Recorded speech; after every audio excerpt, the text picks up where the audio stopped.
Hey everyone, so today I will be reviewing the book Hustle Hard, Hustle Smart by 50 Cent or Curtis Jackson, a very famous rapper, also actor, and has been mm, very successful financially as well.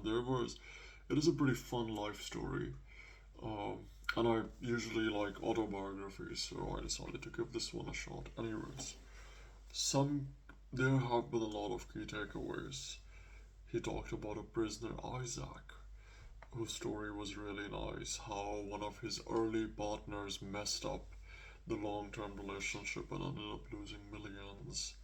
There was the part about avoiding drugs and alcohol, avoiding not going back to the hood when you get successful. But yeah, some of the key takeaways. Let's start with the first one. So there is one point where he talks about this element of fearlessness. He didn't name another emerging actor or sorry rapper in the industry who knew all the deals, everything inside out. So he took him with him to make some deals to do negotiations, and they talked for hours. He was really nice in terms of negotiations. But as soon as the executive started asking questions, the guy on the other hand, who 50 Cent didn't name, who was still very successful, just became quiet, didn't say anything. And he said how this guy was so afraid of being wrong or rejection that he completely became quiet. But he was the best and most qualified person in the room on that subject they were discussing. Uh, and because of that, the executives didn't give him any opportunities or anything like that. So he missed out on a lot. Fear of being wrong. But he also gave the other extreme example. Another guy who always talks first without even listening to the other person. He just brings up a solution or whatever advice right away because he's so afraid of someone else being better than him that he's always the one who's talking. And I realize those are two sides of the same coin, and perhaps we have done that. But the thing is, generally, you can't let fear control you. You have to face your fears. And this is the guy who got shot 9 times, by the way, 50 Cent, yes. When he was young, his life should have been over, but it just got started and got a lot more worse later on. During the first few, the first chapter of the book, he talks about that, how things got more and more interesting as time passed on. But, anyways, moving on. So, what he says is essentially if you have done everything that is within your ability, there is nothing to be afraid of. Why are you afraid of anymore? Because you've done everything you can. You can't control everything else. So don't worry about the emotion. And he says, I'm not afraid of losing once in a lifetime roles or uh, $30 million distribution deals or like such big lifetime opportunities because I have already been through some of the hardest time of my life. So he put things into perspective when you think about it that way. Because this guy had a very unsafe childhood, sold drugs, his mother died, he has no idea who he got shot at, and has been up against pretty hardcore people, let's just put it that way. So when he talks about um, being through the hardest time in your life, I kind of wondered about that, how the tough times actually sort of make you stronger in the way if you look at it this way. All of us have been through a lot of difficult times and we still made it, so why be afraid of anything that life is going to throw at you? But moving forwards, let's talk about alcohol. And this is a theme that he has mentioned throughout the whole book, alcohol and drugs, which is one of the things people in his industry focus a lot on. Alcohol abuse, drug abuse, he talks about how his uncles during childhood were alcoholics and they would go up against 9-year-old kids when they get drunk. So what 50 Cent would do, and because he owns this guy, like paradoxically sells alcohol, has champagne or wine brands. So when he's like introducing a new drink during that event, he would take the bottle and pour a drink to all the VIPs. Then he will secretly ask his assistant to fill it up with ginger ale, and then he would continue to drink, sip through it throughout the rest of the event. Something extremely profoundly good that he mentions later on is that why. So he talks about this event regarding drugs as well, where he was doing something and Dogg was one of the VIPs or special guests over there, and Snoop passes him one of his stuff, it's weed or whatever he smokes, and 50 Cent, because there were so many people around, not to kill the mood of the place, takes some of it, lets it, like, the smoke swirls around his mouth, and then he breathes it out. Doesn't inhale or anything, and that was the extent of it. And he was like, getting high around 1,000 people is like a recipe of disaster. He will be freaking out. And when you're surrounded by people and you think there's peer pressure to drink or get drunk, isn't it actually the opposite? If you get drunk and you do something stupid around so many people, wouldn't it be better to stay sober instead? And there are people out there who get this into a state of nirvana and creativity when they get drunk, or are on weed or drugs, writing the best lyrics or whatever, but really. So he talks about this as well later on. If you are a true creator, you have to be able to create your craft no matter the situation. This was also one of the big takeaways from this book. Regardless of the place you are in, you shouldn't be dependent on drugs or anything like that to be able to perform your best. Because don't depend on anything external. Create your comfort zone wherever you go, it comes from within. Condition yourself for that, because in life, an opportunity might present itself. Like, he gave the example of Dr. Dre or whoever wants to, you know, work with you, and he calls you out, like, he comes in at that point, and at that moment, you can't ask one of your boys to go and grab you a drink so you can get into the zone. The opportunity would be over by that point. So, regardless of the situation, you have to be at your best and bring out the best in you, or what you are trying to do. Be always excellent. Then he was his ethics on going to the gym, even if he's coming back home at 3 a.m. and then going to the gym right back at 5, again and again, throughout his life, the consistency. But here was another interesting story. He talks about work ethic, working harder, which is one of the main premises of this book. So he talks about a prisoner, Isaac, who was wrongly life sentenced and sent to prison.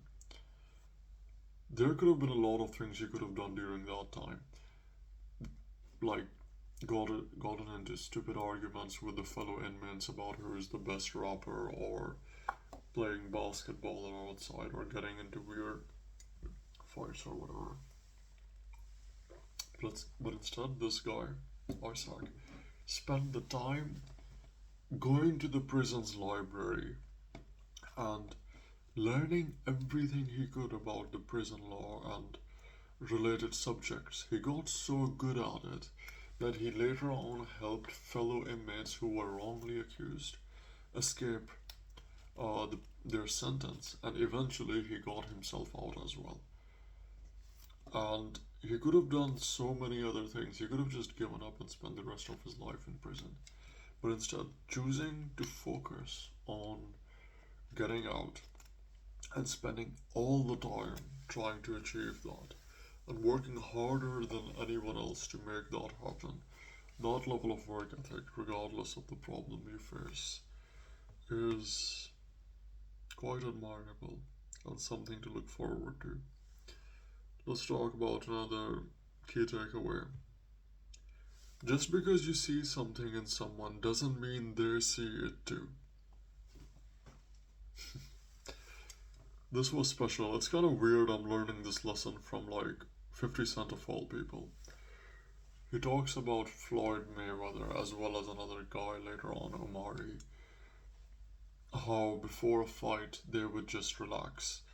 They wouldn't take it seriously, even though you know they are quite strong. So 50 Cent talked about how Floyd Mayweather was getting into a fight with someone, and he was taking it very seriously because the other opponent was like so honored that Floyd is fighting him and thankful and everything. So Floyd, on the other hand, was like taking it a bit casually. Before the fight, 50 goes into his ear and tells him that guy wants to take the food out of the table of your kids. He wants to steal the food of your kids. Get to it or something like that. Anyways, he basically very strongly completely changes the perspective Floyd Mayweather had, and then he ended up knocking the other guy in the fourth round. And that was like 50's pep talk, sort of, that he puts into perspective to put the other guy on the line. The same thing happened when he was trying to produce a TV series that was going to be very famous. They wrote it for one specific guy who just wasn't feeling like it on the interview. Omari, I forgot the full name. So 50 calls him at night. He's like, yo, what's up? You weren't doing so good today. The executives don't think you're the right man. And the other guy goes, oh, maybe then they should just move on. And 50 is like, this is not the direction I want this conversation to be headed in. I have faced situations like that, by the way. When you're trying to get someone, you're expecting them to be defensive, instead they have just given up. So he goes on and tell him, are you really that successful in your career right now? Do you really have a backup plan? That if someone comes in and he takes on this role and then he keeps on taking all the future roles you are going to have, you are going to be fine. If you have a backup plan, then it's good. If you don't, then you better take this seriously and go all in. There's a reason you were the first person on the top of the list. We wrote this screenplay with you, with mine, and there will be so many amazing things you can accomplish in the future if you take this on. He basically gives him a pep talk or something. Put things into perspective is a better word for it, and brings out the best in the other guy. So he again goes back and auditions again, this time much more seriously with a lot of focus and energy, and then ends up getting the role and becoming very successful later in his career. None of which would have happened if he had just simply given up during that time, which is something that would have been quite sad, right? So, just because you're seeing potential in someone doesn't mean they see it too. So, it is your job to bring out their best potential during those times, and having that ability is extremely amazing. Believe in them openly. Lift them up a bit, even if they don't believe in themselves. You believe in them so aggressively. And lastly, one of the major takeaways, this one, has financial implications and other implications as well. From the chapter Know Your Worth. Focus on the long term potential of a deal. So he had the option to sign with a label that wasn't giving them like not that big of the first paycheck, or the joining fees wasn't that much as compared to a label that was paying more. Sorry, my throat is a bit rough.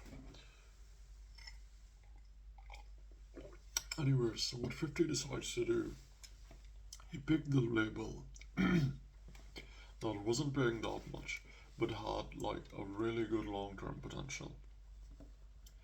And that signing up with that label made him super successful later on. So when you're evaluating things and you're making decisions, Don't look at the 10 grand you're getting right now. What if you select something else that is paying you 1,000 initially, but pays you 1 million later? Which one of his partners did? So, uh, he had an early partner, Shaw was his name, uh, who lost millions over sending an invoice of 50 grand as soon as 50 joined the new label. Before joining the label, he was recording songs in this guy's garage, and 50, there was nothing written, but still in his mind trusted the other guy, and was on like really, he was like, he has been with me through the trenches, so obviously he was gonna sign him up in the future with whatever deal he was going to do, but instead he demands the initial paycheck of 50 grand. So 50 cents offers him something more. He was like, I'll pay you 30 right now and give you 1 point. Point is like in album sales, like for every album record sold, you get 1% of it, which would have been $1 million. He refused that. He was like, just give me 50 grand right now. And well, he got his 50 grand, but at the cost of losing millions later on. Later on, 50 talks about how he was offered he got a $15 million budget or whatever, but then his friend came back and started hanging around more, thinking that he might get some of that share. And 50 went to him and said, I'm just calling him 50, that is pretty strange. Um, 50 Cent goes to him and tells him that you lost any equity you had when you took that 50 grand. You are not getting any share of this, even though he had been one of the early supporters, just because he focused too much on short term earning and forgot the long term potential of it all. This was also true with a vitamin deal 50 Cent did, in which he asked for an early equity. They didn't pay him a lot for it, but he saw that the deal had a lot of long term potential, because you go to events and or uh, parties, not parties. He described a specific venue, I forgot, but not everyone orders beer over there. Not everyone wants to get drunk, but water sells a lot. So he partnered up with this um, vitamin water company that were selling flavored water, and then which later got sold to that Pepsi bought later on for 1 billion, Pepsi or Coca Cola. And 50 Cent got a pretty decent chunk of that deal. So the best deal of his life. And you think about that, it was like he could have done everyone that partnering with that company was in front of everyone. No one took that initiative. This guy did, ended up making a lot of money. So focusing on the long-term potential of something, which is extremely a lot. Like you can sometimes do the math. Time value comes into play. Toy talks about that, but still, let's just focus on 50 Cent. This was bringing out the best in people, focusing on the long term potential of the deal you are doing, staying away from drugs and alcohol, and working harder than anyone else.